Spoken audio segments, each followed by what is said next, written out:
Interi po kërkon me ngulm Musa Diaby dhe për këtë, në marrëveshjen me Al Ittihad, mund të përfshihet Kristian Aslani.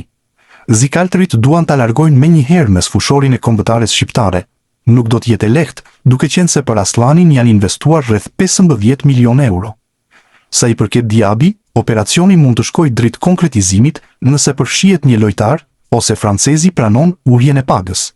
Pavard ose Aslani janë alternativat që Interi i ofroi Al Ittihadit.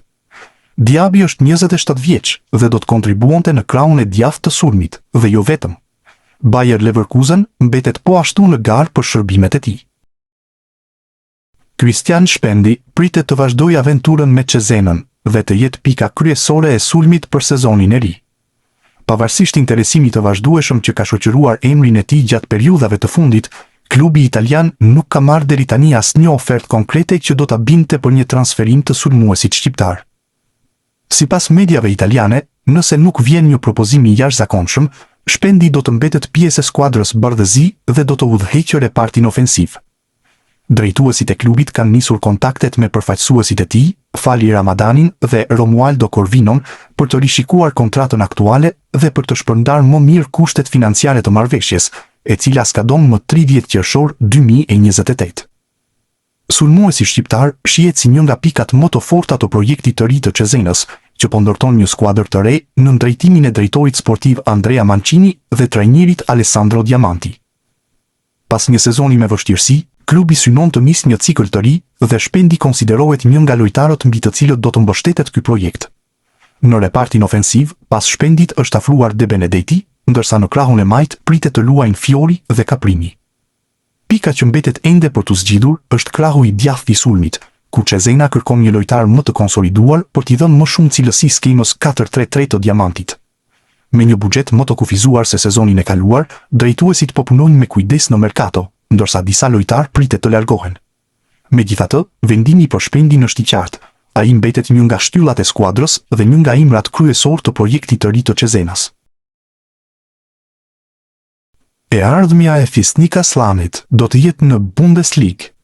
Sulmuesi i talentuar i Kosovës ka vendosur të ndrojë skuadër, duke zgjedhur që të vazhdojë karrierën e tij te RB Leipzig.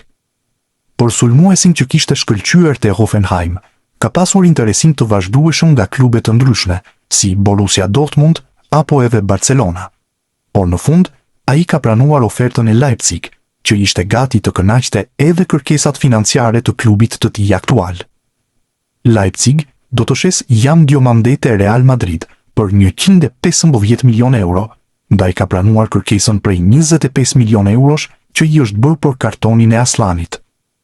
Ky i fundit nuk ka qenë në grumbullim me ekipin gjatë ndeshjeve të fazës përgatitore, në pritje të transferimit, dhe pritet që sot të bashkohet me Leipzig në fazën përgatitore në Austri dhe të prezantohet si blerja e re e klubit. Largimi i Dejan Ramaj nga Borussia Dortmund është i pashmangshëm. Portieri shqiptar nuk udhtoi me Dortmundin në Japoni për fazën përgatitore, ndërsa po zhvillon bisedime me klubet e interesuara për shërbimet e tij. Akoma nuk dihet nëse do të ketë huazim apo transferim përfundimtar. Kopenhagen është një nga emrat që qarkullon, duke qenë se Ramaj bënte mirë më parë në Danimark. 24 vjeçari i kushtonte 5 milionë euro Dortmundit në shkurtin e vitit 2025. Kujtojmë se edhe me FSHF-n ka qenë në kontakt për të veshur fanellun e kombëtares. Refuzimi nga ana e tij erdhi për shkak se pret ftesën e Gjermanisë.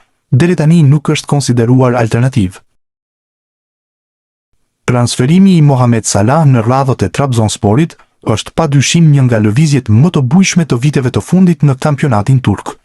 Ylli egjiptian ka udhëtuar sot drejt Turqisë, ku ka kryer testet mjekësore dhe më pas do të prezantohet në radhët e klubit turk. Menjëherë pas lajmit se Salah do të transferohej te Trabzonspor, u përhap edhe lajmi se ai do të merrte fanellun me numrin 10 në këtë klub, ndonse në Trabzon kishin bërë gati apo me numrin 11, siç e kishte mbajtur te Liverpooli.